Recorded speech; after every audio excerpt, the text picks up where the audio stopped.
Folks, welcome to Everything Pro Wrestling. Everything Pro Wrestling is a show by the fans, for the fans. And I am your host, Conrad Cushman. And I am here to talk about WWE Clash of Champions that will be taking place this Sunday. You can watch it on the WWE Network for $9.99. That's enough shilling for them. So, before we get into this video, guys, do me a favor. Make sure you check out my last video, which was Ring of Honor's Final Battle preview and predictions. Just give it a watch. Leave a like if you like any of my videos. Also, hit that subscribe button. I am 9 away from 100, and I would like to continue climbing and going up there with some of the best YouTubers, and I want to be recognized for it. Give me the motivation to do the work, and I promise I'll do the work for you guys. I'm not getting paid for this. I have a regular job, but I do enjoy talking wrestling with each and every one of you. And also, I am now sponsored by the IWC Aminu app. So if you guys do have an Android device, go to the Google Play Store and download the Aminu app and look for IWC, which is Internet Wrestling Community. And make sure you guys download the app, join the group. Lots of great blogs. They're actually looking for more people to write, give content, quizzes. There's so much stuff on there, guys. You will be amazed. Whether you like video games or anything else, it's just like my channel's name. It has everything pro wrestling involved. So do me a favor, just check it out for me. Now, let's get into the meat and potatoes of the video. Clash of Champions. Last night, we had SmackDown Live. I wanted to wait until today to do this video because of how lackluster the buildup has been for this show. And maybe they're just trying to get towards the Royal Rumble, which, cool, fine, whatever you have to do to make things work out, I guess. Or if you're more focused on that, whatever. But don't undercut shows just for the sake of undercutting them. At least try and build it up, make it feel important. In some parts of it, it does. In other parts, it was just kind of like, let's get into it. For the kickoff show, we have my boy, Mojo Rawley versus Zack Ryder. I've met Mojo before coming through where I work, and Mojo is definitely a good guy. Always liked him. Great character with lots of personality. Will this heel turn go anywhere? I'm not too sure, speaking honestly. Hopefully Mojo can find something to make the best of this situation. And same for Zack Ryder. I mean, this guy was at one point one of the most over people, and he got no love. So we'll see what happens here. But I think Mojo Rawley needs the victory to establish his heel run, and that's what I'm going with for the big win for this one. We'll have some pre-show stuff within here. They haven't announced anything else that I'm aware of. We will also then, I would open up the show personally with the SmackDown Live Tag Team title four-way.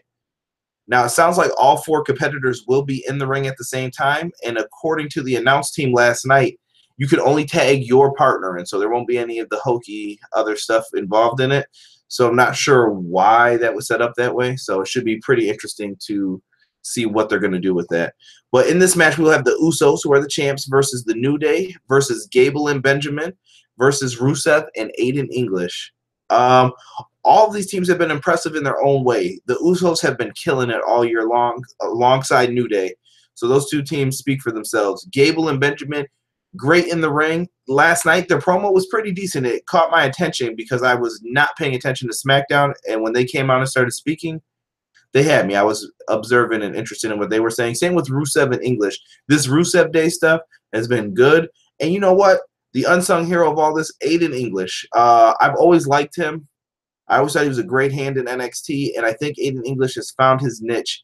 He is someone who can be partnered up with someone else, and I think that this character that he's portraying right now with the singing works for him. Keep it up. Keep up the good work. But for my prediction for this show, or for this match, I'm sorry, I'm going to have to go with the Usos to take the victory. The Usos have been doing a great job, and I think you need to go into WrestleMania with them as champions. Just me talking, but I think they've done a good job, and that's who needs to be in there. Yeah, Gable and Benjamin, possibly, but I don't think it's time yet. Same with Rusev and English. But I think you can establish those guys, and next shake-up, move some people around and see what happens. Let's get to the U.S. Triple Threat match. This was one of my tougher ones to predict. We have Baron Corbin who is the U.S. champion, who they have done nothing with, by the way. Let me talk about each of these guys right now. Baron Corbin, what a disappointment since he's lost Money in the Bank. I feel like there is no interest in this guy from the company, from a fan level. What happened to Baron Corbin? I thought he was doing well before this, and I think he was. I don't know what happened or if he's being punished for something, but I don't get it. Bobby Roode. Bobby Roode has felt kind of I don't like that he's a babyface on the main roster, which is kind of weird, but I'm trying to still be into the glorious gimmick. And Dolph Ziggler, it's time to go. There's nothing else left for you to do, Dolph. I mean, as much as if you watch like OTRS Central's videos and stuff, and he is not a big Dolph Ziggler fan, but I once was, but the ship has sailed, man. He had some time to change his character up, do some different things. It hasn't happened. I think he will be a bigger star if he goes elsewhere. Not saying he's not a talented guy, but I think his talents could be used somewhere else. But Dolph Ziggler is X'd out of this match for me. There's no way he can win this. Baron Corbin or Bobby Roode. At first I thought Corbin was going to keep the belt, but last minute I have changed my mind, and I'm going to say Bobby Roode will walk away as the new U.S. champion and continue to feud with Baron Corbin after this. We then get to the women's Lumberjack match, whatever you want to call it. Charlotte Flair versus Natalya. I'm going to take this as a layup, and I think Charlotte Flair wins. I don't see Carmella cashing in, at least with all the other nonsense that could be happening on the outside of the ring with the Riot Squad and the rest of the SmackDown Live women's roster. Charlotte Flair wins this, I think. We will then get into Breezango versus the Bludgeon Brothers. I did not watch the WWE.com exclusive video that they told us to watch with them. Breezango is one of my favorite teams. They are really good and underutilized, I feel. I do not predict them to win. I do have the Bludgeon Brothers winning, but let me get on them real quick. The Bludgeon Brothers, Luke Harper and Eric Rowan. I want to know how people feel about them, because when I actually sit up here and watch them, I like the guys playing the characters. I don't get what this whole Bludgeon Brothers thing is, though.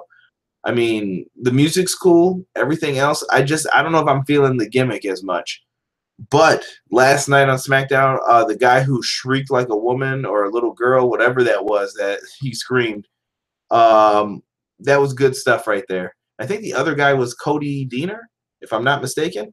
Shout out to those guys if that's who it was. But or maybe it was Colin Delaney. I'm not sure. It was one of those guys who used to be on ECW, I think, who was one of the other job guys in that match. You guys did an excellent job. Bludgeon Brothers for the victory here. Then we get to the face that runs the place, AJ Styles versus Jinder Mahal. I cannot tell you that this should be the last time we see Jinder Mahal anywhere near the WWE Championship. With no offense to Jinder Mahal, he was not ready to carry that title. And I predict AJ Styles to beat him. And as he should. AJ should go into WrestleMania as the champion right now is how I'm feeling. He's the best in the company right now, hands down. He's always there. He always shows up, and he always delivers a good match, in my opinion. This will be a true test to see how well AJ does in the ring, though, with him going against Jinder Mahal. Can they deliver an excellent match? And for what I believe will be the main event, we have a tag team match with two special guest referees in Shane McMahon and Daniel Bryan, which the SmackDown Live announce team said that we've never seen two of. That's a lie. Go back and check the Attitude Era for it. We will have Randy Orton and Shinsuke Nakamura versus Kevin Owens and Sami Zayn. I don't know what's going to happen in this match, clearly. And I don't think a lot of other people can say that they 100% know what's going to happen. You could guess, and you may be right. You could go a few different ways, but there's many different ways they could play this off. And as far as I'm concerned right now, Kevin Owens and Sami Zayn will win. My question is, how will they win, though? That will be where the interesting part lies. And how do you build up Orton and Nakamura from this? What's going to happen between Shane McMahon and Daniel Bryan? Is the divide going to grow further between them? Is Daniel Bryan really working with Owens and Zayn? Is Shane McMahon actually going to fire them if they lose? Many different ways to look at it. Guys, I want to know what you guys think is going to happen in that main event. There's so many different ways we could look at that and see it. Wow, we got a pretty interesting card. This card could either be really bad or really good looking at it right now. But to review real quick, I got Mojo Rawley winning the kickoff match. We have the Usos retaining the tag belts. Bobby Roode winning the U.S. Triple Threat title match. The Women's Championship, Charlotte Flair retains. The Bludgeon Brothers defeat Breezango. AJ Styles will retain over Jinder Mahal. And the tag team match, which should be the main event, I have Kevin Owens and Sami Zayn winning to keep their jobs on SmackDown Live and in the WWE. Folks, do me a favor. Down below, leave your predictions. Once again, if you like the video, please leave a like. Make sure you comment down below. Subscribe to the channel if you're new. Like I said, I'm looking for more people to come on here, do some videos. If you want to talk about wrestling as well, shoot me a message. I'm more than willing to have people on as a guest. We just use Google Hangouts if you're interested. And also, once again, pulling out my phone. That way you guys can see the app here for IWC. Make sure that you guys download it from Aminu. It is an awesome app when it pops up on your phone. Lots of good content on here, guys. You'll see my videos featured on here. And you guys make sure that you download it and give it a shot. All right. We are out. Hopefully we enjoy the show this Sunday. Check out my other videos. Peace.